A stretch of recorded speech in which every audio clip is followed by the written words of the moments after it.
Hey guys, I'm Jerry. And I'm Tracy, and we are Hillbilly Horror Stories. I'm Justin. And I'm Jay. And we are Cryptids of the Corn Podcast. We are excited to be doing a live event with Hillbilly Horror Stories at Postown Elementary, a school located in Middletown, Ohio, in the Cincinnati-Dayton area. Postown has been known as one of the most haunted schools in the world for decades now. In fact, their slogan is, when you leave here, you believe. The event is Saturday, April 22nd from 6 p.m. till 10 p.m. inside the haunted school. Wait, we're going to be in a haunted school at night? Yeah, that's our best chance of seeing ghosts. But there's only 50 tickets available and priced at only $30. They're going to go fast. Your tickets get you to a live podcast by both Hillbilly Horror Stories and Cryptids of the Corn, as well as the ability to roam around one of the most haunted locations in Ohio. So get your tickets today at hillbillyhorrorstories.com. There'd be a lot of poop in my pants. I've seen a 6-foot alligator go swinging through the air and slam into a tree. These guys are the scientists of the supernatural, lecturers leaving lessons for inquiring laymen. They are applying the scientific method to a world that baffles science. They are the Cryptids of the Corn. But who else has big black wings and red eyes? Batman. Oh, Mothman. Oh yeah, Mothman. A great white shark was stolen. Oh, someone stole a shark? I got stuff for you don't even know about. She's a witch. She turned me into a newt. Who knows? Anything could be possible. Anything could be possible. It's really big abduction vibes. Holy moly. It sounds like you were abducted. And it just stood up. I mean, it just like kept going and going. And she goes, what the?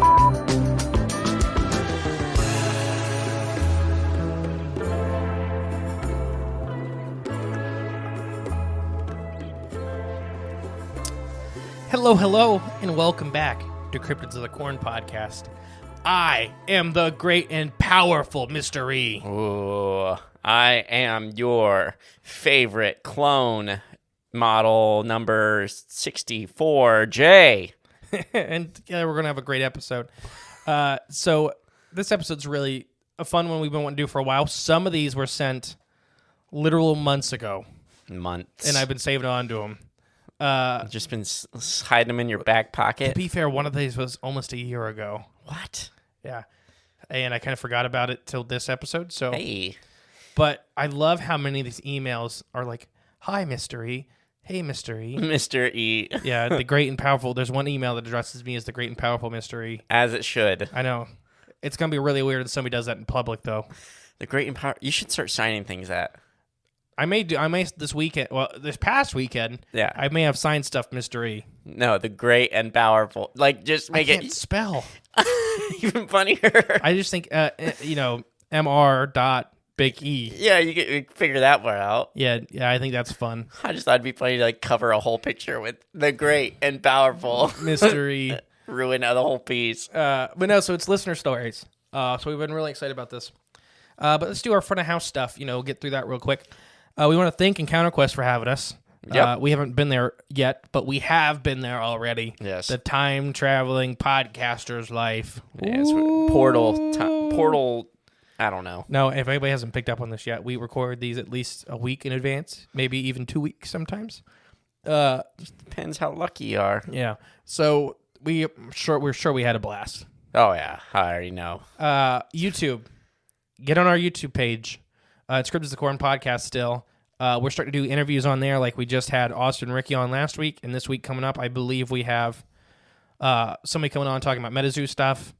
And we're using these because some of these interviews have like a lot of really cool pictures and stuff like that.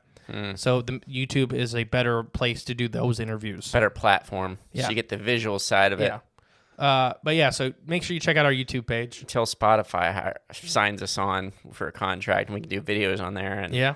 Exclusive. I didn't know they started doing that yet. And Yeah. It was so weird because my phone kind of stopped working because I kept opening and closing it. Aha, yeah. So I was I'm like, why is Spotify acting up so bad today? Wants to play the video. And Yeah. Yeah. And I'm like, I don't want this. We're for hire, Spotify. We $100 can't be million. bought. contract. $100 million. Isn't that what Joe Rogan got? Something nuts like that. Yeah, sure, but he's Joe Rogan. Yeah, and we're Cryptids of the Corn. Yeah, we're going to do $200 million. Just Exactly. Exactly. We'll fight Joe Rogan on Spotify. He's only like 4 foot tall. It's taller than me. He's getting older. He's taller than me, and he has I'll wait more for him hair. to get COVID again, and then we'll fight him. Okay, deal. We couldn't take him. Just throw a centipede at him. We both couldn't take him. You ever seen him kick? Yeah, no, he'd kill us. I know, he'd break my legs with a kick. Both of them, one shot. I mean, my leg's already bad. Exactly. So anyways, thank you, Encounter Quest. Yes, thank you. Make sure if you guys are coming out to the live show, buy your tickets below. We're so excited. April 22nd. Where is that? Middletown, Ohio. At Post Town Elementary. Post Town Elementary, yes. 6p to 10p. Yep. And then we'll be drinking afterwards. We'll be drinking. We'll be thanking. We'll be talking to you guys before, possibly, definitely after. It's going to be a blast. There's an hour before and an hour after. If you want hanging to out.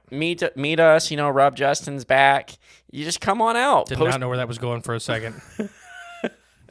You can. I was like, what? Am I going to redo this episode? Run your fingers through our hair if you're so inclined.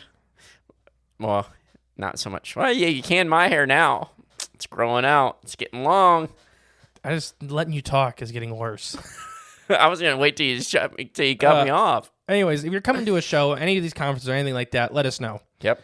We just try to learn everybody's names and everything like that. Know We your appreciate faces. it. Yeah. Once again, the best way to contact us is through the email. Mm-hmm.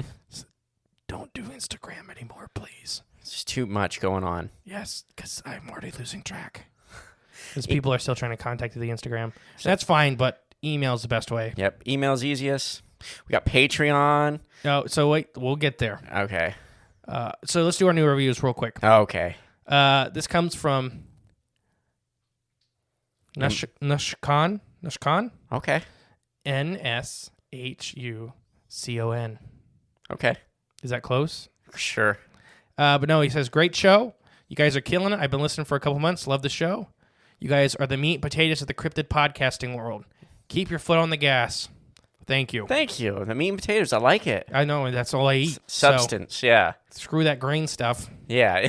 No filler. No filler. Rice is for the weak. I like rice. Yeah, like I said. Oh. Rice is for the weak. Dang it. And then this last one is, hi, friends. Greatest podcast ever made. And it's from Paul Milk. Oh. Our dear and loyal friend. Paul, yeah. He's coming to the live show. You got a new show possibly coming out, too. Mm-hmm. Might have to leave a review on his new podcast. Mm-hmm. Paul's Paranormal. Look it up. Yep, look it up. All right, so Patreon. We have a new one with Dylan. Hi, Dylan. Thank you for joining. Yeah, thanks for joining. Welcome to the club. Welcome to the cult. And Lori and Brandon upped their tiers, too, so I just wanted to thank them. Oh, thank you guys. And we appreciate it. And if you're planning on getting on Patreon, do it the next couple months because I think it's July as our next tier giveaway. So like our $10 tier gets like a custom, it's a exclusive T-shirt and some other goodies, and then the $5 tier gets like normally like a minifigure and some other goodies. Mm-hmm. I'll breathe into a Ziploc bag, my hot breath, and we'll ship that out too. All right. So weird. So I have a sea monster for you. I have a giant catfish. I have a dog man, and I have several ghost stories. Ooh, okay. So you ready? Yeah. So this first one's from Al. And I'll read you his little, I won't say his last name. I didn't get permission for that. But he says, hi, Mystery. Love Cryptids of the Corn podcast. You guys really do a fantastic job with it. Anyhow, I love the February 12th episode, Mystery Cetacean Station. I just laugh at that title every time. Yeah, it's pretty good. But yeah, so he's from the East Coast of Canada. He grew up in this area. So this isn't his direct story, but it's from his area. Okay. And I just realized it's all sideways. What do you mean? My pictures, because he sent pictures of the book it's from. Okay. But no, so I just kind of describe it. This one will be a little bit of a shorter one. But basically, it's like the 1890s. That's when whaling on the East Coast was in its height. Okay. But there was this creature kept being seen. It was supposedly 3 or 4 times that of a sperm whale. Size-wise? Yeah. And it had like hair around its head, it didn't seem very cetacean-y. Okay. So it didn't seem very whaley. It almost to me seemed like really like giant amphibian. Okay. So let's see. Let me find if I can get to the description. Because this is great because my notes didn't copy over correctly. Well, you know how things go. But basically, one night there was like 3 or 4 whaling captains that were all that everybody sees this thing kind of regularly. So it's a gigantic, Yeah, scary it's thing. hunting dolphins and hunting whales and stuff like that. Yeah. And pretty much it would run these whales and dolphins into the shallow water. And it was eating whales, so it was quite impressive. Yeah. And so one night these guys are all like, well, let's go get it. You know, they're drunk at the bar, and they're like, they hunt whales professionally. They're like, we can take it. You know, 3 or 4 ships. Yeah. So they go and they find it because he's always in the same area. There's not an animal that hides very much. And I'm sorry, Al, I'm butchering the story, but my notes didn't transfer over very well. But they go and they actually get it harpooned and stuff like that, and they start dragging it back while it's alive. And the creature's not really putting up that much of a fight. Yeah. It's kind of going until they get to the shallow straits. And then it just starts going. Nuts. Yeah, no, it just starts pulling. Okay. Like a giant sturgeon. Like it's not like freaking out. It just like, I don't want to go in shallow water. Yeah. So it just starts going and going, and these ships are all getting pulled backwards. And then eventually they have to cut the lines because they're getting dragged down out to sea. Yeah. And they cut the lines, and that's pretty much it. Dang. And I think he was still seen after that a little bit, but then shortly after this story is when he kind of disappeared. I wonder why. Yeah. Wonder what it was. And that's what he is asking. From the descriptions, it almost sounds to me like a giant amphibian. The gills around it, well, no, I called it gills around its head, but it's like these big things of fur, almost like a mane is what it's described as. Yeah. But to me, it sounded like oxalotl gills or Yeah. salamander gills. Yeah. And we know this is kind of a weird thing. There were saltwater amphibians. There's none alive today, as far as I know. There's some brackish species, but not really. Most modern amphibians can't handle the salt. Okay. But there were ancient amphibians that were ocean goers. Okay. And they were a long, long time ago, the Coniferous period. As bigger than a whale? Not bigger than a whale. Okay. But whale-sized animals have re-evolved several times. Okay. And the whales they were comparative to, most of you guys were hunting humpbacks pretty regularly with the occasional sperm whale. And the average sperm whale's, a normal-sized whale, 40 to 50 foot. Yeah. And some of the bulls, are 90 foot long. That's huge. So in my head, this is a larger whale-sized animal when they're comparing it to like the smaller humpbacks and this, that's what I'm assuming they're comparing it to. But some stories of this creature put it like over 100 feet long and stuff like that. Good Lord. But I don't believe it had a fluked tail. Like, so it really doesn't seem like it's a whale. Yeah, I wonder what it was then. I don't know. Some sort of ancient giant seal. And that could be too. Now, we talked about long-necked seals and stuff, explaining some sea serpent sightings and some it's sea monster sightings. But ships are scared of it, like forever. Yeah. And it kind of reminds me of Colossal Claude, which was from the Pacific Ocean. I remember that one. Okay. He was a gigantic monster, a truly monstrous-sized creature that would every once in a while would sink a ship. But he was seen constantly. Yeah. But this area they had to go in had reefs all around it, and Claude would crawl up on top of one of the reefs every once in a while and kind of lay out in the sun. Yeah. And wouldn't it, like, if you saw him, it was like bad luck? Yeah, or you're something? pretty much screwed. He was going to get you or something. Even to modern-ish day in like the 80s, Yeah. a big cargo ship said they seen him, and they wrecked on the reef. Jeez. But is that, because Claude, or is it because they were looking at this big sea monster and they hit a reef? Yeah. Who knows? It's Claude's fault. Yeah, blame the monster. So what do you think about that one? You like that one? Yeah. Oh, yeah. It's interesting. No, it was short. Yeah. But Sorry, I was going to read it word for word, but it just didn't transfer over well. It makes me curious, though, just whatever this thing actually was. Like, it'd be interesting to ever see it again or find out what it was. And I think there's a lot of these animals that just didn't make it into the 21st century. Oh, for sure. Like we talked about. Well, and, for example, the beaked whale stuff. Like, we know there's beaked whales. You just never see them. Right. Very, very sparse. It's the ocean. And yeah, it's huge. I believe it was the Trench series, book series I used to read, had giant amphibians at the bottom of the ocean. with megalodons and some other prehistoric creatures. Yeah. And what they did is they were gilled amphibians, and they were below, like, in Marianas Trench. Most people don't realize it. Like, so the ocean gets really cold the deeper you go. Okay. But when you get into the trenches, they're really warm. They're like tropical water. Yeah. So what happens is they disappear. Like, if you're, let's say you could stand outside of a trench and look into it, you wouldn't see anything. Okay. Because there's like a layer of dust and dirt that floats on top. Yeah. So it's like a false bottom. So it goes deeper than that. Yeah. Like, it opens up to like another couple miles in some places. Jeez, yeah. But the water difference causes like silt and stuff to sit on top. Yeah.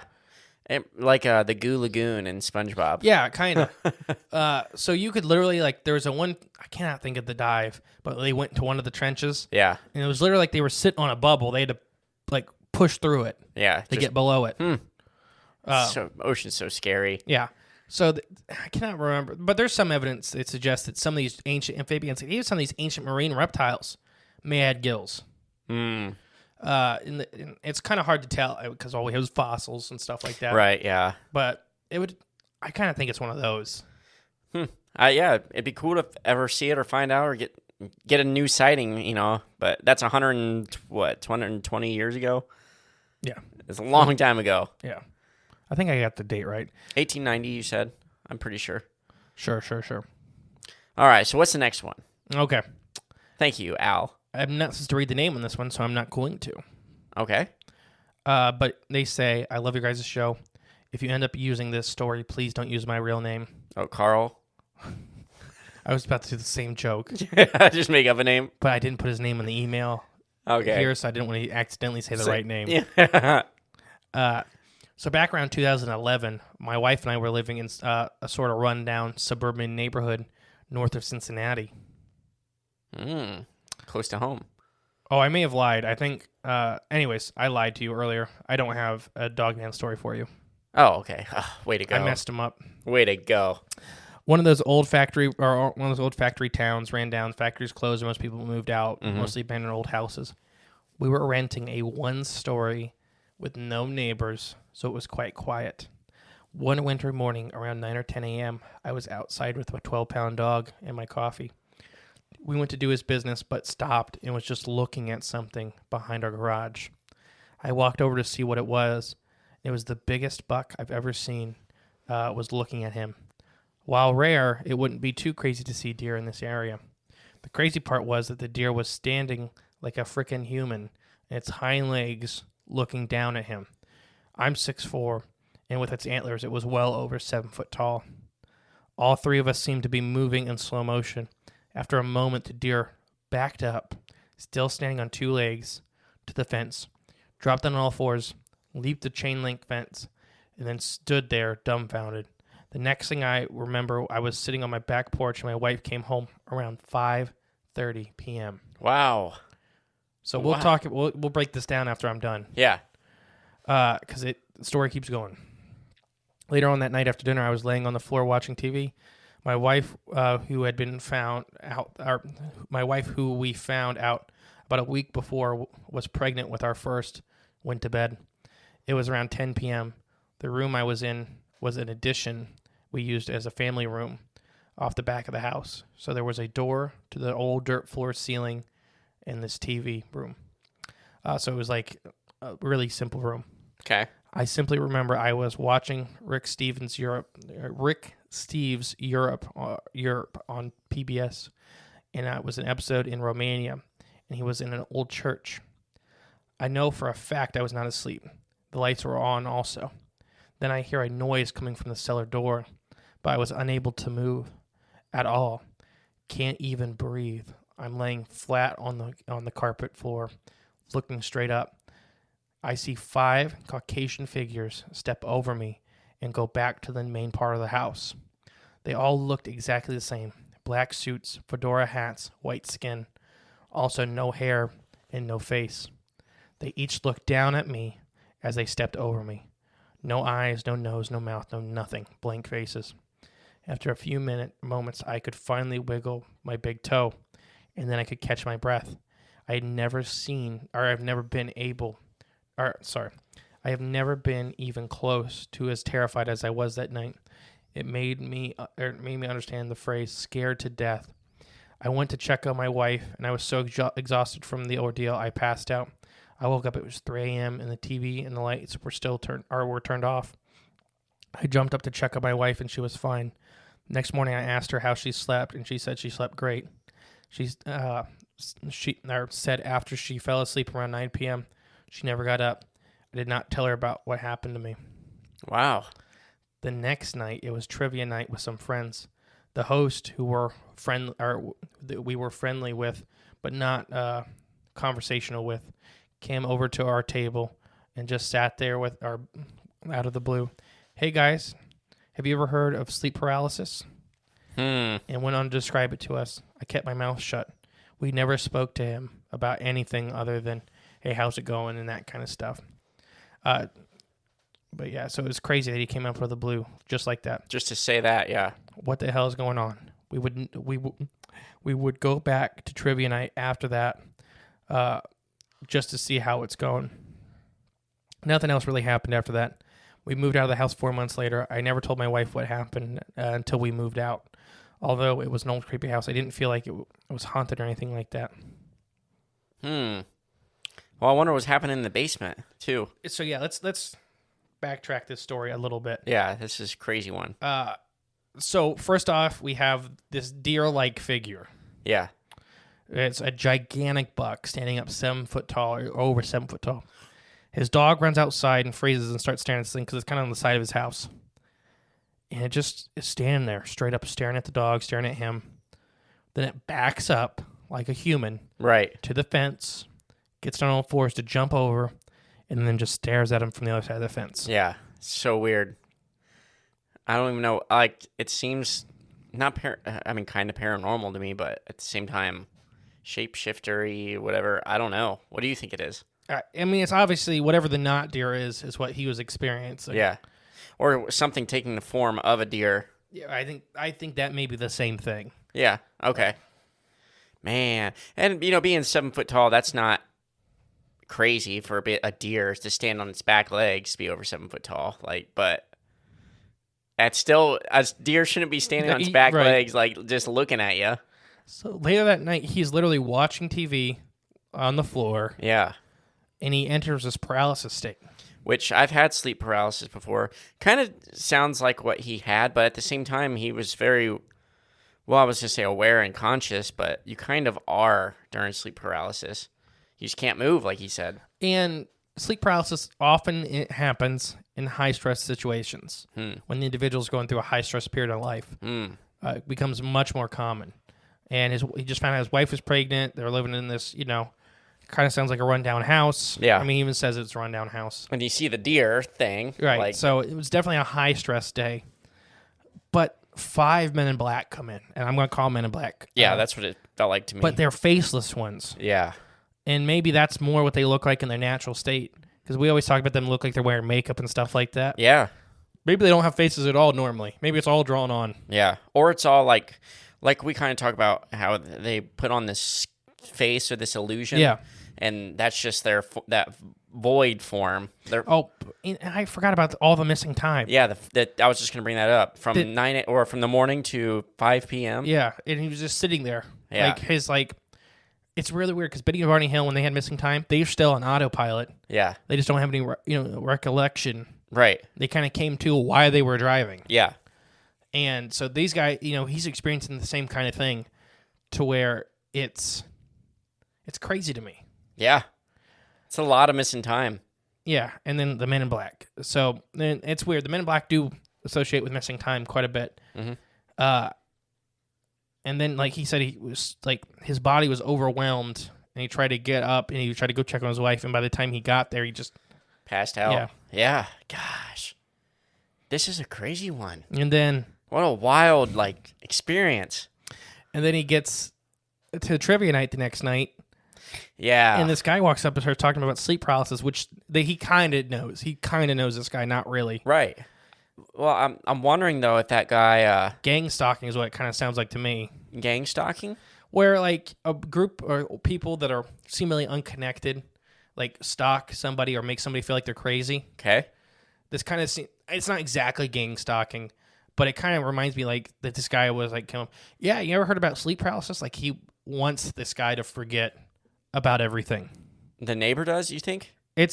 So they were out with neighbors. I may have misread the story. They were out with neighbors at a trivia event. Yeah. And this other guy walks up. Oh, that's how it was. Okay. I thought maybe what my thought was maybe his neighbor being so close had a similar experience. Oh, so no. So it's a guy, they were at trivia night at like a bar. Okay. And this other guy that they kind of knew walked up and started talking to their table. Yeah. What if he did have a experience though? And I don't know. I don't know. The not deer thing sounds very, to me, like interdimensional almost. Yeah. Or even extraterrestrial or whatever you want to call it. Wendigo? No. I don't think so. I mean, I think he'd be dead. Yeah, probably. I think his dog would be a hat, and he would be dead. It probably wouldn't have jumped the fence and ran away. Because think about the not deer.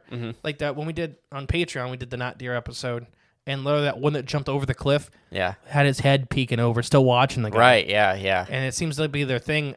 It's several times it's happened with not deer. Yeah. They just kind of get away, out of the way, but they're still watching you. Yeah. I wonder what that is, though, at the end of the day. And it could be the same shapeshifters, and it could be the same thing, whatever species the Men in Black are. Right, yeah. But see, I don't know, the Men in Black, I don't know if they, like, let's say the Skinwalker is a supernatural, but natural thing to this plane. Okay. Or the Not Deer is, or whatever this thing is. Mm-hmm. And the Men in Black aren't. Okay. And they may be using these things that are supernatural here for some reason. As like their cover. Or just for, I don't know if it's just for experiments or they need to capture those things because they're the extraordinary things of this plane. Okay. But like the Mothman and stuff like that, Yeah. These maybe creatures that are either from a different place than they are from, or they're from here with extraordinary abilities and they want them. Yeah. It's hard. It's hard to put your finger on it. This is a crazy experience, though. And it's the thing. The cherry on top is that trivia guy because I don't trust him. I'd have punched him in the face personally. I've seen it. I would have probably snapped like mentally if I was like lived through all this experience. Just grabbed him by the shirt collar. What do you know? I would have probably have flipped, especially if I was drinking at this bar. Yeah. Oh, yeah. I can see it happening. Because I'd be like already kind of shaky. Well, imagine if he tried to scare you. He'd be dead. Yeah, I mean, you'd have karate chopped his head off. Everybody don't know you don't sneak up and scare Justin because I just punch. Yeah, he fires. I broke Jay tried to scare me one time. You broke my cup. And then I still punched you in the throat. Yeah, through the cup. It went through the cup and into my throat, and like it was sore the next day. You're lucky you're not dead. I know. If that cup wasn't there, you'd be dead. I'd have punched you right in the windpipe. But hey, I did scare you. Yeah, you did. It's not hard to do. It was funny though. It's hard to survive. That's true. I was the real survivor of that experience. So this is, I don't know. This is a weird one. Yeah, it is. But I'm glad like they shared this with us. I mean, yes, thank you. Yeah, and I have his name, so I'll read that out for everybody, even though he told me not to. I'll give you his address. Thank you, Carl. I really hope his name's not Carl. I know that would be awful. But no, thank you for sharing this. This is definitely, it's not deery. It's Men in Black. It's. And then the Lost Time. Yeah, it has a lot of elements. This is almost, to me, a classic extraterrestrial thing where, like, nothing makes sense. Right. And I think they do that on purpose. Or it's... whatever they're doing, or, it just... Here, it doesn't make any sense to how our lives operate or how this world operates, this plane. And that's why it maybe is so odd and different. Yeah, exactly. That's a good one, though. I really like that one. You ready for the next couple? Yeah. So these next two are from Spooky Appalachia. Ooh. So it's Jimmy. Hey, Jimmy. Here's this first one. So this is a true story of something that happened to me. It happened early on one rainy morning during the COVID lockdown of 2020. There was an emergency at work, and I had to drive into work because I had been driving from home for a few weeks and had not been out in a while. While driving, I never saw a single car, likely because of the lockdown. I was also stopped at a stoplight. When out of the corner of my eye, I saw a woman in a paper-thin looking dress walking down the street and into the park. I remember thinking, well, that's odd. It was cold, rainy, and still dark outside. So this woman in a thin dress with no jacket did not make much sense. I looked up again at the light and still red. Then I looked back at the lady and she had vanished. I could still see further ahead and where she had been. There was no trace of her. I kept driving, and later it dawned on me that I should have gotten my phone out and recorded it. It would have been a cool thing to capture. I didn't think about it at the time, but about a year later, I'm looking into spooky stuff in Appalachia, and someone reached out to me asking if I knew of this same park where I saw the woman vanished is haunted. Okay. The bridge that goes over the park had several people jump off from it. It had a couple of people reach out to me saying that they'd seen phantom jumpers on the bridge late at night. So this is a cool one because he's having this experience before he got into this stuff. Yeah. And then later on, he's having people say, like, yeah, I've seen phantom jumpers and stuff like that. Gosh, that's pretty awesome. So he may have witnessed one of these phantoms, I guess you could say. Yeah, that's awesome. Explains the dress. Paper thin dress. And it's just weird. I don't know if she was in white, but the woman in white thing is so weird in North America. Yeah. And bridges in general, have just a weird, I don't know. So moving water contains so much energy. Yeah. And I kind of wonder if, especially maybe the 40s, 50s, and 60s bridges, the mostly metal ones and stuff like that, if they kind of capture that resonance.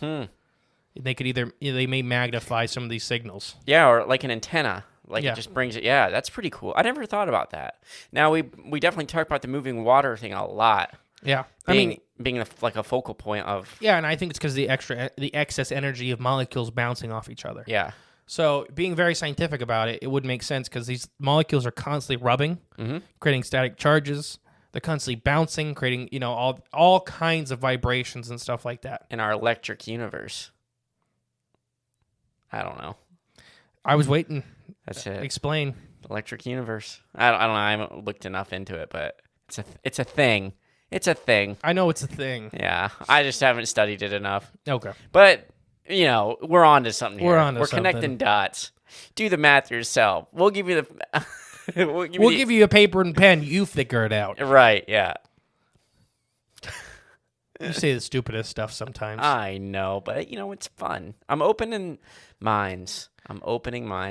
So I try not to read too many. I haven't read hardly any of these because I like being surprised, too, for these ones. You want me to do one? Want me to surprise you? Nah, it's okay. Come on. No, it's okay. Second one from Spooky Appalachia. This one happened to me when I was in elementary school.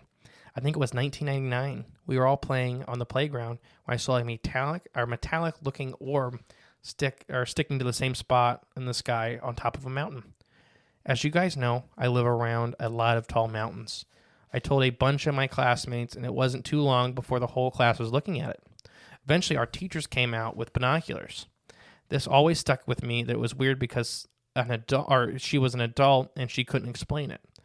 I watched it for a few seconds longer, and I could see something coming out of it from the bottom, but I couldn't tell what it was. It was a static line going down to one of the trees.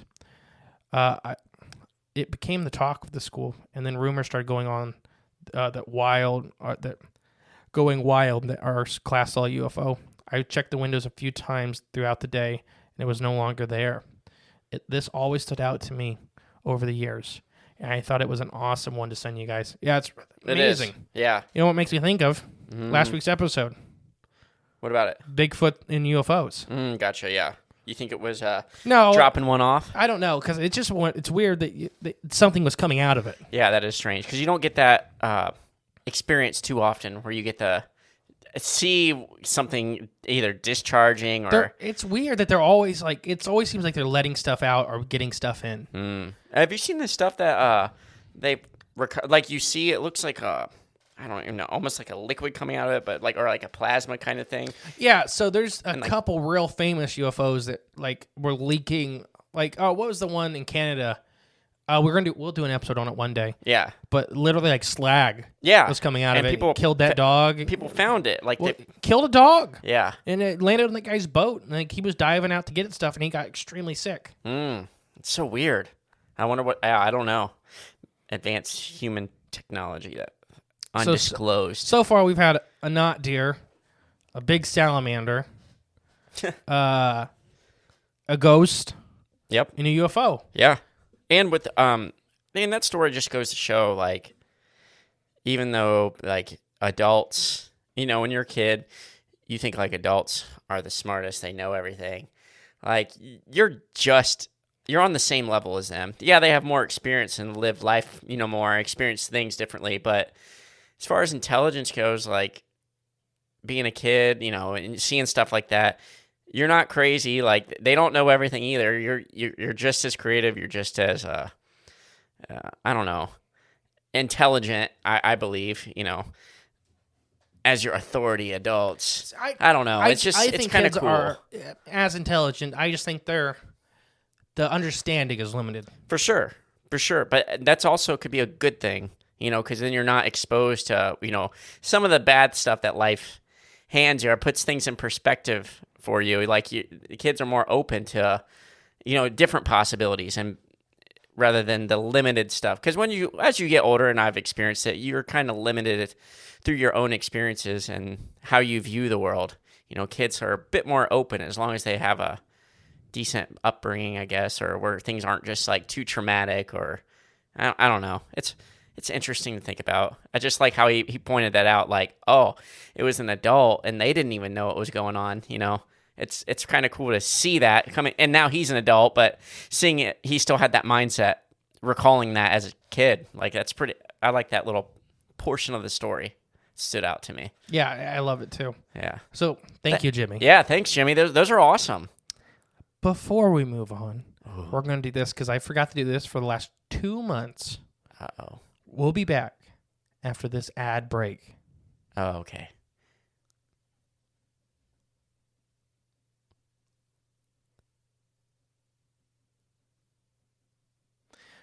And we're back. Welcome back. Hopefully that's better than the ad, us trying to shove it somewhere where hopefully it fits. You're just not ready for it, yeah. Yeah. In the middle of a story. We'll try to do that more often. I just keep forgetting to look at the timer because we get into these episodes so much. Yeah. But it helps that these are all like separate stories, so it's easier to kind of block them up. Good break points. Yeah. This one was sent by Big Daddy. Ooh, Big Daddy. And I don't know who this is. It's Big Daddy. But it was sent almost a year ago. And I am apologizing to Big Daddy that it's taken so long to get this in here. I had it saved in the email forever. I'm apologizing to Big Daddy. Mm-hmm. Apologize to Big Daddy. I'm sorry, Big Daddy. But you remember we did the giant catfish episode? Yep. So it's referencing that. Okay, that's season 1, I think. Yeah, before we had seasons. Yeah. I think it was just episodes. Big catfish. We didn't know this thing was going to take off. Yeah. So randomly discovered your episode in Giant Catfish. I figured I'd contribute to some modern stories. I'm from a little town near Baden, North Carolina, along the PD Trilly rivers and lakes. Excuse me, sorry. We have 3 dams in town. One holds Berlin Lake, or Baden Lake. Sorry, Baden Lake. It covers Old Baden, a town that was flooded out, and a B bomber from one of the world wars. Cool. So there's a plane and a town at the bottom of these lakes. That's pretty cool. Before I move on, Del Hollow, Tennessee is a flooded valley, and there's like 3 towns down there. Yeah. I literally seen one on the fish finder, like a house. I was fishing. That's awesome. Oh, it's terrifying. Yeah, kind of. People died in that one, and nobody talks about it. Oh, really? Because they gave them, like, all these people wouldn't leave. Yeah. Because they live there. Yeah. I think we slightly talked about that, like how they flooded a lot of valleys and stuff in the Appalachians, like a lot. A lot. And just flooded, whole town's gone. I wonder what, like, if there was more nefarious reasons behind it, like hiding stuff, but what's the scariest part about all that, like we go in the summer in Norris Lake, Tennessee, sometimes like old coffins from cemeteries that were down there, they pop up because, you know, obviously they're filled with air. If they're sealed, sometimes, the coffins will float to this. We can come not unburied. That's such a bad, like, I don't think that's the right vernacular, but I guess no. They come out of the ground. they come out of the ground and they float. They're buoyant. Yeah, they're slowly trying to work their way back up. And just imagine fishing and then bloop pops up beside you. Oh, Well, a bugs. I've caught a body bag before. Oh, really? Yeah. On a hook? Yeah. Was there a body in it? No. Oh, thank goodness. It's actually at church camp. and a kid drowned, and but it was during a storm. Oh. So this I guess emergency workers, they have a whole bunch of body bags. Okay. And literally just basically a roll of trash bags blew into the lake. Yeah. And we were still catching them all summer. Yeah. Oh, good. Okay. At least it wasn't somebody was in there or something like that. Because that would not be the fish I'd want to pull up. Oh, it's a big one. Oh, and it's a dead body in a body bag. Dead body. So moving on, back to Big Daddy's story. Okay, Big Daddy. When I was a kid, they hired divers to find that plane and see if they could be removed. Multiple teams came out and refused to go back. I've heard stories of divers finding the plane or finding the plane wall, then the wall swims off. So they literally swim up to this plane, and it's against a wall, and then the wall moves. Yeah. I've done work on the Alcalo Dam locally, and I've seen some large fish. We pulled some 70-plus cats out of these lakes. These legendary VW catfish are out there. That's awesome. So, to this, it's hard to remember because it's a long time ago, but the U.S. has claimed about these VW-sized catfish forever. Yeah. Catfish have undetermined growth rates and undetermined lifespans. They're very unique animals. There's a reason they're on all the continents. Mm-hmm. All the continents. Even they're in every ocean and every body of water. Catfish, I can't even remember when they evolved, but they have taken over. Some apex, they're rare as apexes, but out of the 7 largest fish species on the planet, I think 4 of them are catfish. Okay. The biggest one is the Mekong giant catfish, and they're vegetarians. Oh, wow, okay. But they get 700-800 pounds. Yeah, that's a big fish. 12. So the whale's catfish gets longer. Okay, but not as heavy. These look like cows. Okay. Okay, never mind. Not sea cows. That's something else. That's a different animal. Yeah. Now, is a Mad Tom catfish on that list? No. So everybody doesn't know, Mad Toms are venomous catfish from North America that stay quite small. Yeah. The biggest one, I'm trying to think. As big as your finger? No, there's some that get bullhead size, which are another smaller species of catfish. How big are we talking, though? Some of them may get a foot. Really? That's kind of surprising. It depends on the species. I'm trying to think. Yeah. So for here in Ohio, I'm going to say the tadpole Mad Tom's the biggest, the ones you have in your tank. That's the biggest? Yeah. They get 4 or 5 inches, maxed out. Oh, I hope mine get that big. They will eventually. Catfish do great in captivity, too. Yeah. Catfish really excel in whatever environment you put them in. Mm-hmm. Oh, I love them. Now they're finally coming out. Yeah. So he's, I don't remember what my opinion was then, but let's say, as long as VW bug, I believe. And at that size, there was old stories of them catching flathead catfish and blue catfish that were 400 pounds in North America. Yeah.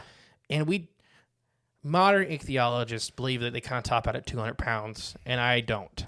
Yeah. I think they will get as big, if the environment allows them, right? Yeah. Yeah. If there's a meat processing plant on the river, there are 300-pound catfish under it. Oh, yeah. I believe it. It's just because he's sitting there eating nothing. Once they get over that 50-pound mark, nothing can eat them. Right, yeah. So if they can... Even alligators and stuff like that, think about you trying to wrestle an 80-pound fish on land. Yeah. Let alone in the water. No, it ain't happening. Flatheads are... if any of them are getting that big, it's blues for North America. Mm-hmm. Flatheads can get very, very large. They're kind of... I think the world record's 140 pounds for the flat and 180 pounds for the blue. Okay. But there's historic records of them being 400 or 500 pounds. Yeah, which is just... if there's a niche, if it's in an area, too, where it just doesn't have a predator... So and a food source? South America has 400 or 500 pound catfish. Yeah. Asia has 400 or 500 pound catfish. India has 400 or 500 pound catfish. Africa has 300 pound catfish. And Europe has 400, 500 pound catfish. Yeah. So why don't we? So why wouldn't, and that's, we've talked about it in some other shows and stuff like that. The world kind of evens out.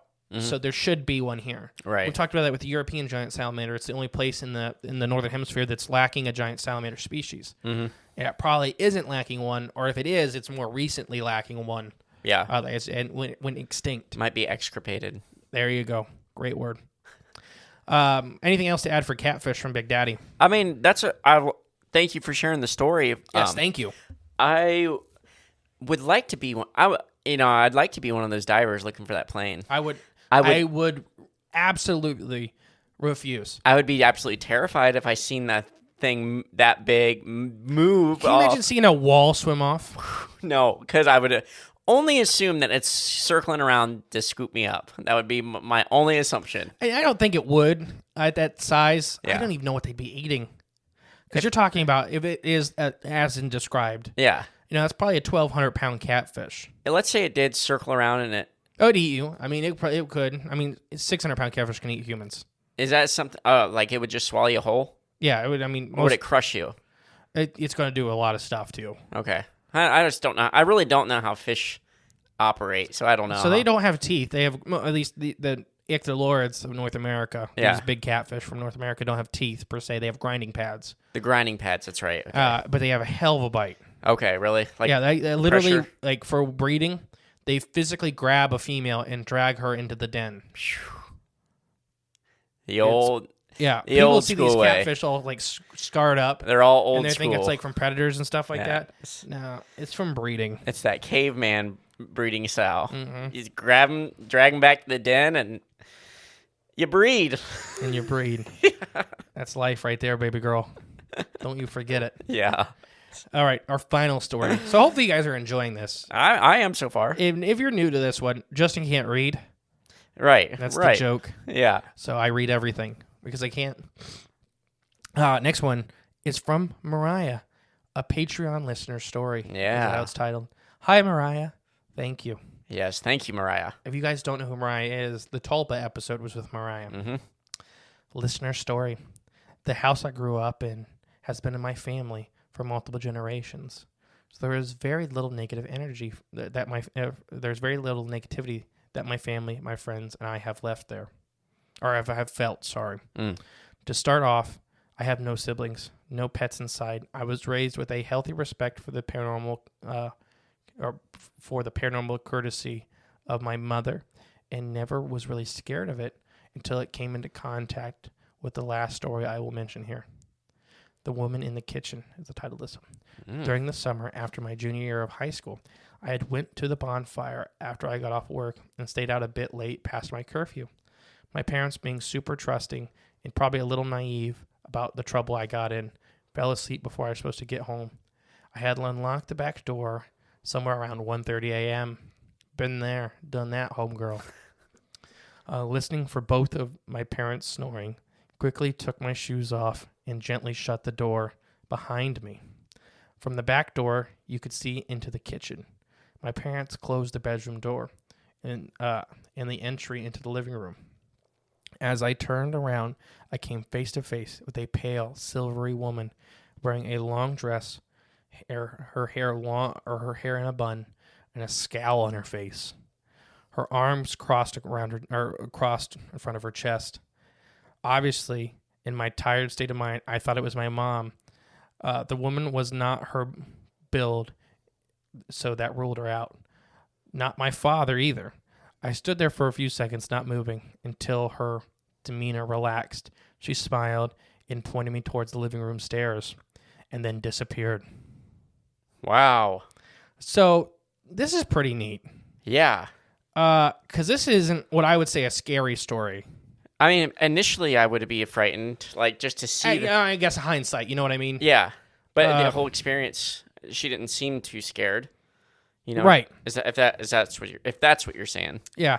Well, no. To me, this kind of seems like a family relative, and I have very strong opinions. Yeah. On ghosts and family relatives and stuff. I don't believe ghosts per se are humans. Mm-hmm. They're not human souls. I do believe your family can come back and check on you from time to time and say, hey, I'm here, kind of deal. I don't think that's ghost. That's not haunting. That's not their soul stuck here. I do think they can come and let you know, hey. Give you signs or something. So I wonder if this is a grandma or an aunt or something was mad at her for staying out way too late. And then after being like, okay, you're safe, go to bed. Yeah. Huh. That's what I get off it. What do you think? Yeah. I mean, I wonder what she was pointing her to, or like to her bedroom. She was pointing her to the stairs to go to bed. Yeah, that'd be interesting. I like that. You know, this this across the chest, looking very angry like a parent. Yeah. And then, all right, you're safe. Go to bed. What too? I wonder. Well, yeah, I wonder if it is like an old relative, but I wonder if it's not necessarily.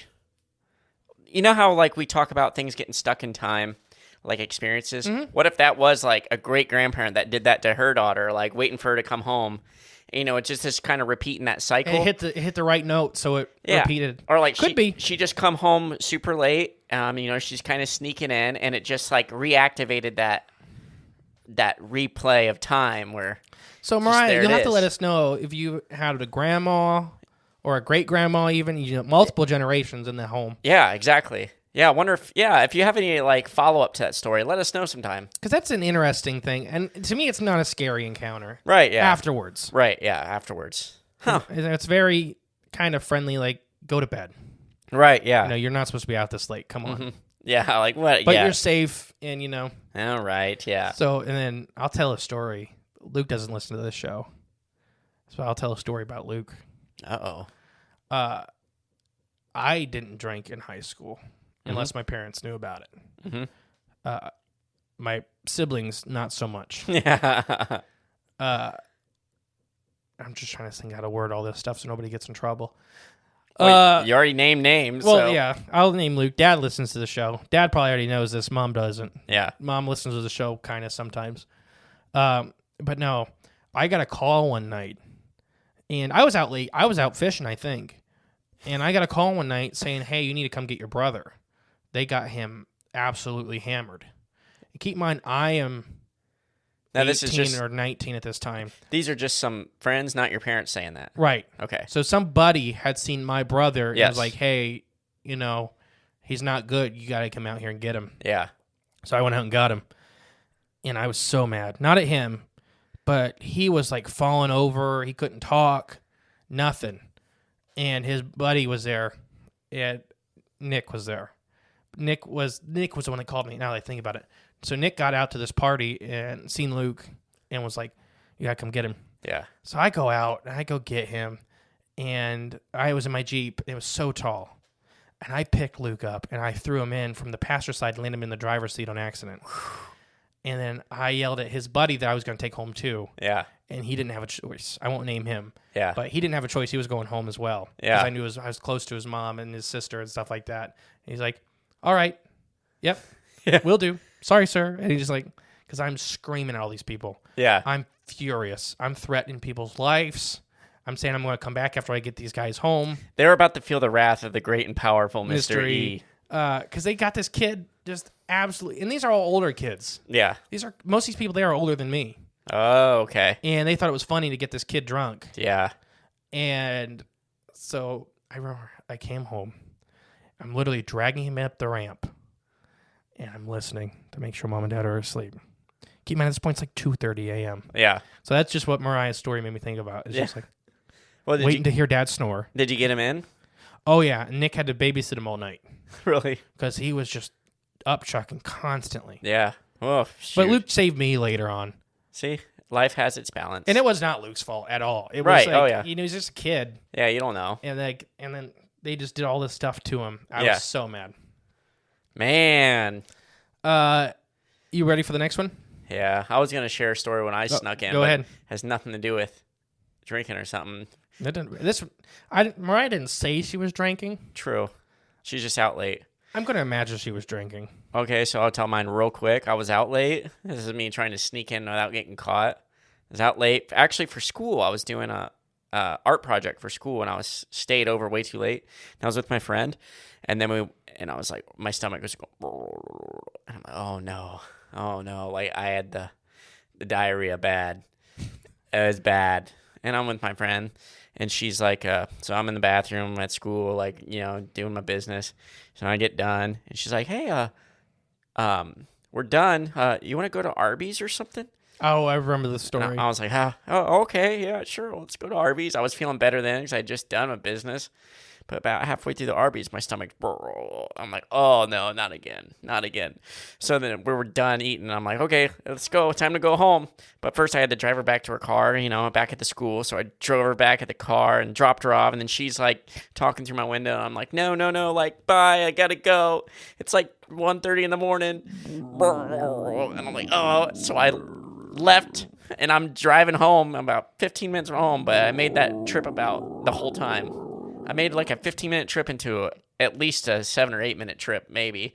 But I'm going about 120 miles an hour down the road, flying, and I have to poop so bad that I'm flexing every muscle in my body from ankle to shoulder, as tight as can be.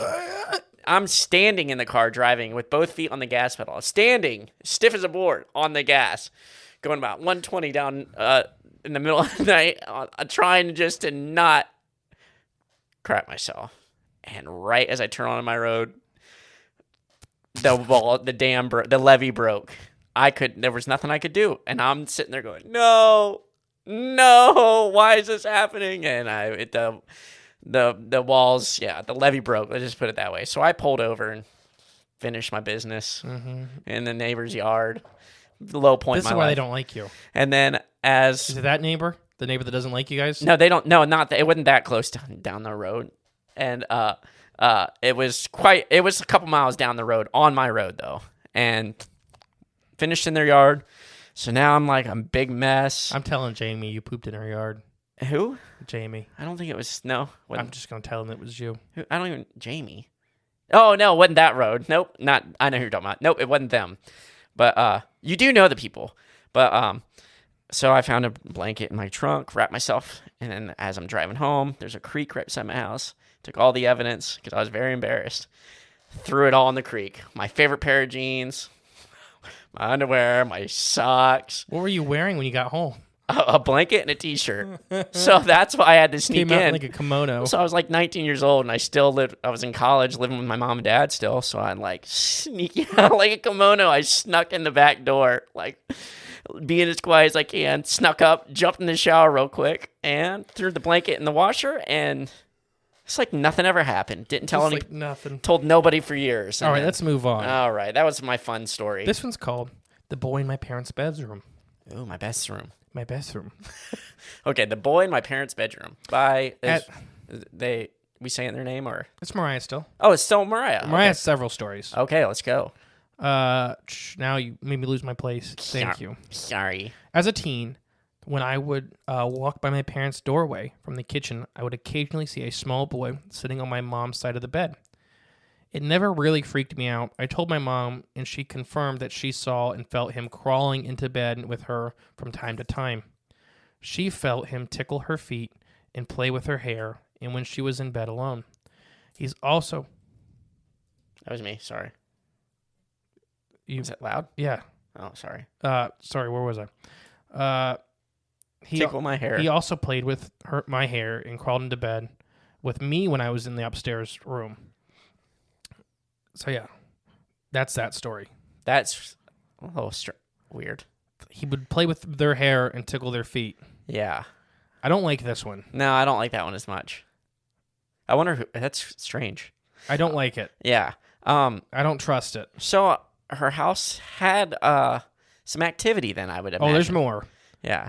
I still have several paragraphs. Of just Mariah's? Yeah. Like ghost stories? Yeah. Dang, okay. I don't like it. It's weird. Yeah. The little boy is weird. Like, what's going on with her I'd house? burn the house down after that. If somebody tickled my feet. Yeah. Oh, yeah. I know you would. You would be you'd be karate chopping air. I would just be like, all right, time to burn the house down. Right. So here's the next one. It's called Footsteps. My room is on the second floor of the house, up a steep staircase with that opens up into a decent-sized landing and splits off the two rooms. My room was the one on the left, and the attic storage was on the right. Gosh, dang it. All right. Jay's trying to open up a coffee, and it's stupid loud. Let me just rip the Band-Aid off real quick, okay? Oh, my gosh. I'm ripping the Band-Aid off, people. There you go. It's better than the last 5 minutes of you trying to open it. Secretly. Yeah, it made it worse. So the door of my room was slightly left ajar just for the airflow. Often I would hear long after my parents had gone to bed in their respective rooms, someone walk up the stairs, cross the landing, and just stop inches in front of my door. They'd pause there for about 5 minutes, and I'd hear them turn around and walk back across the landing and walk down the stairs. Once the footsteps had paused at the threshold of my room and slowly pushed the door open and walked over to me and sat on my bed. I felt my bed get sat on, she states. I saw the indentation that someone was sitting next to me. Teenage me was freaking out. Yeah. Yeah. Adult me would be freaking out. Yeah. But I politely collected my thoughts and asked them to leave and shut the door behind them. I felt the presence the pressure on my bed leave. The depression left. I heard footsteps across the room, saw the door close, and heard them walk back down the stairs. There would also be shadows that would sit in the stairs and just watch you. Or you'd catch movement out of the corner of your eye and see something walking up the stairs from the living room couch. That's the next one. That's horrible. It is, but at the same time, like, I like how she, talked to it, said what she wanted, and it did exactly as she asked. Like, that's kind of, that at least, it sounded horrible at first. I would be freaking out too. But the way that it ended like that is relieving, I guess. It would have been if I were her. It's horrible. It's just horrible. The shadow part I don't like. Yeah. I mean, and the part, the hearing footsteps come right to your door. Standing there. And just standing there, yeah. Yeah. But I mean, your parents are asleep. Imagine, that's the part. But imagine, like, let's say you're staying at your grandma's house. All right, enough of the heavy breathing. Let's say you're staying at your grandma's house and she, like, checks and see if you're sleeping. That's not scary. So that's your grandma. Right. If you shot her, she would die. Well. Not an invisible creature that sits on your bed while you're trying to sleep and looks at you. Right. Ow, my chest hurts. Oh, sorry. Oh, sorry. Stop moving. I know I had this stretch. I had that, that you when you Anyways, stretch back and to you the yawn. story. Oh, but yeah, that would be frightening. But like I said, I liked how it ended. I do like that part. It's more relieving to me. So the final shadows. My parents left for work early. They trusted me to get myself up and get to school on time when I was old enough to drive. It was a normal day. I woke up, got into my school clothes. I walked down the stairs to get breakfast. As I got to the end of the stairs, I could see through the living room and into the doorway into the kitchen, where there was a very tall shadow standing smack in the middle of the kitchen. Mind you, my dad is 6'5". His head is about 6 inches from the ceiling. The shadow was scraping the ceiling with its head. I tried my best to remain calm, but I was freaking out. Everything I experienced at this point was at night. I ran to the couch into the living room and hoped it would go away by the time I had to leave, since it was between me and the car keys. About 5 minutes passed, and I checked to see if it had left. Nope, it's still standing in the middle of the kitchen. Fine. I walked right through the living room and into the kitchen doorway and kept my front to the shadow. It was black and opaque, few details, but I could tell that it had work boots on and work clothes on. When I felt the bedroom to the door at my back, I quickly turned around and slammed and locked the door behind me once I was safely inside. I could see the shadow from its feet and the space between the bottom of the door and the floor. I heard and saw the handle shake as it tried to get inside. I loudly and sternly told it I needed to leave because no one wanted it, I told it needed to leave because no one wanted it here, and if it was going to invade my privacy. Immediately, the knob stopped shaking, and the shadow behind the door disappeared. I gave it a few minutes before I had to get ready to school as fast as I could and left the house. Yeah, that would freak me out. Screw that. all of this. Yeah. It started out so nice and slowly got worse and worse. Yeah. Mariah, I hope nobody in your family still owns that house. Well, I would imagine they probably do if it's been in the house, their family that long. Screw all of this. Yeah. Man, you had a lot of experiences in this house growing up. Yeah. It sounds like me growing up. A little bit. And I think we had I don't know if we had different opinions on it or not, but. Yeah. Well, I don't think hers touched her. I'm glad her mom had, no, I'm not glad, but I'm kind of glad her mom had experiences too. Because it makes you not feel crazy. Yeah. Because my family had, all of my family members had experiences at that house that I grew up in. Yeah. Which is horrible but nice, that's not just you making you feel like you're insane. Yeah, you're not alone. But you had some grade A stuff, and that house should be burnt down. Yeah.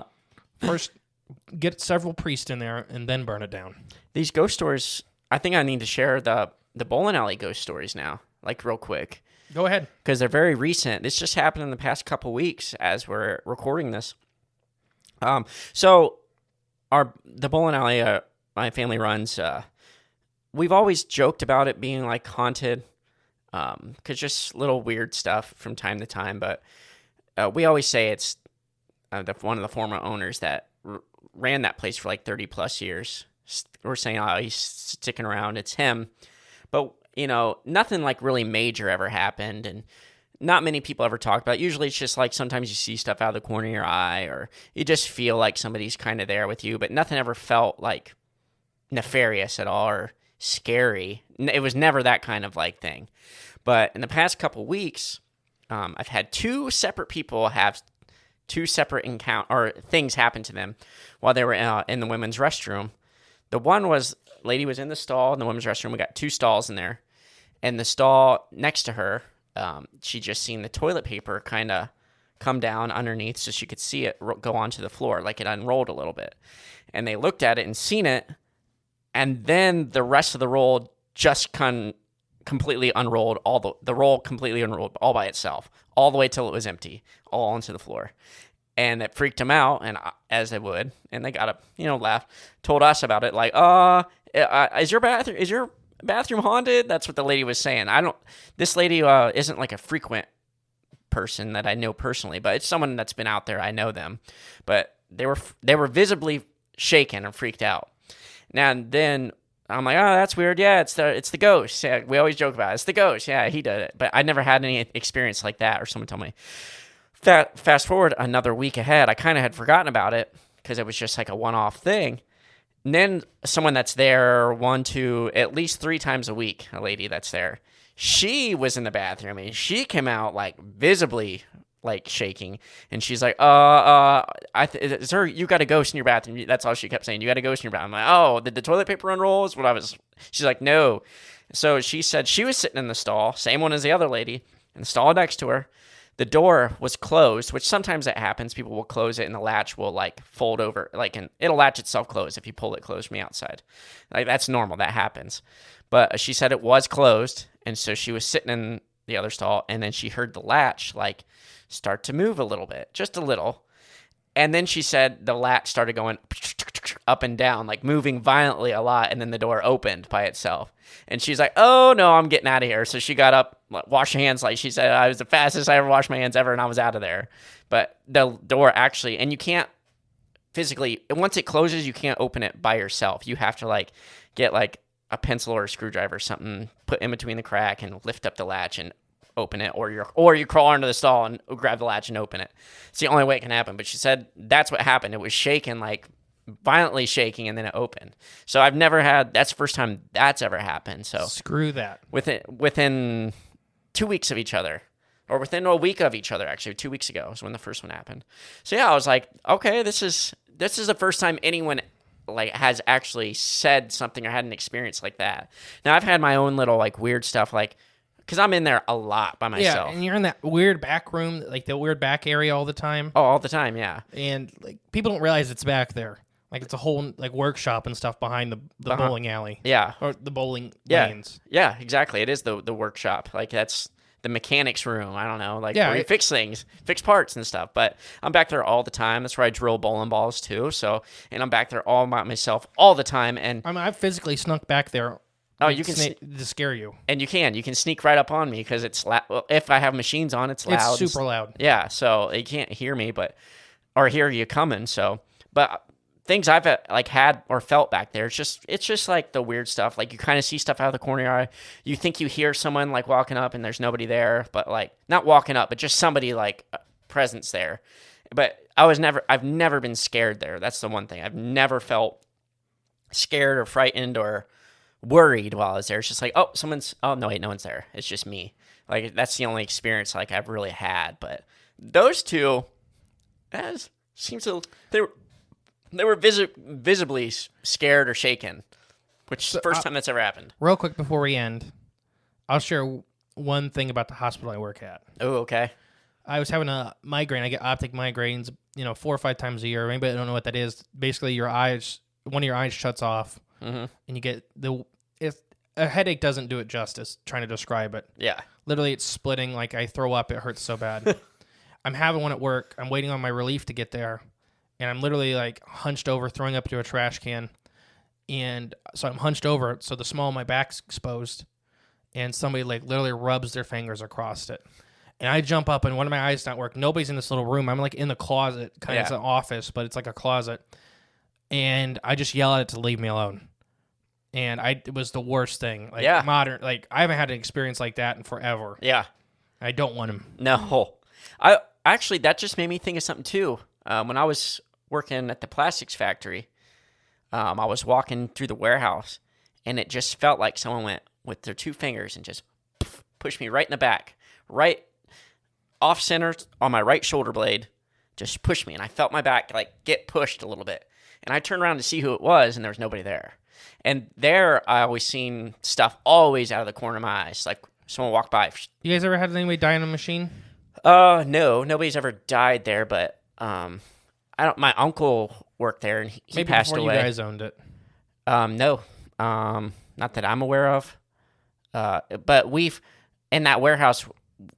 We added that addition on. That place used to be actually really. It was only one section of one of those buildings is what it started out, and then when we owned it, we added additions. A couple warehouses and doubled the production size. But it was just a normal, or not normal. It was a smaller building initially. But I don't know if it was my uncle. Did he like to tease you? Never met him. He died before I was born. But he worked. Be. I mean, he grew up working there, so I don't know. I don't know for sure, but I always see like out of the corner of my eye when I work there, like someone in the warehouse, off in the distance, like just kind of not walk by, but just almost like a shape move.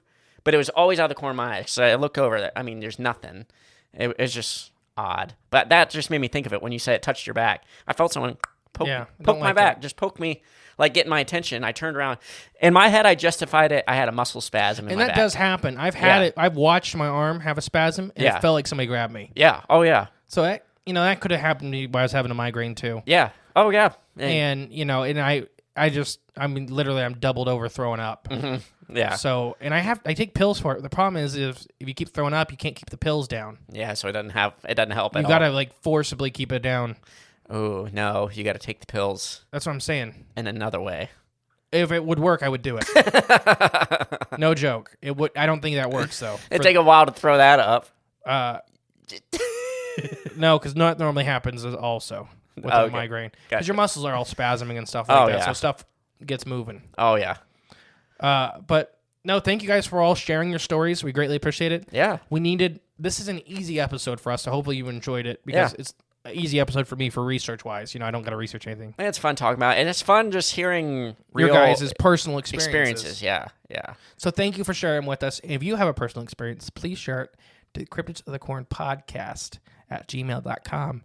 I don't know when we'll do another one, but this is fun. I have a baby due in June. Yeah. So that may be a good one for then. Right, yeah. Because it's an easy episode to pre-record and throw out whenever we want to. Right.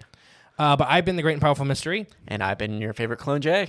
And together we're Cryptids of the Corn podcast. Thank you, and have a great day. Bye. Thank you for listening to Cryptids of the Corn podcast. Please share with a friend you think would like us. It's the best way to help our show grow. Leave a comment, rate us, a 5-star review, and remember, there is always extra content on Patreon/CryptidsOfTheCorn.com. And don't forget, stay magical.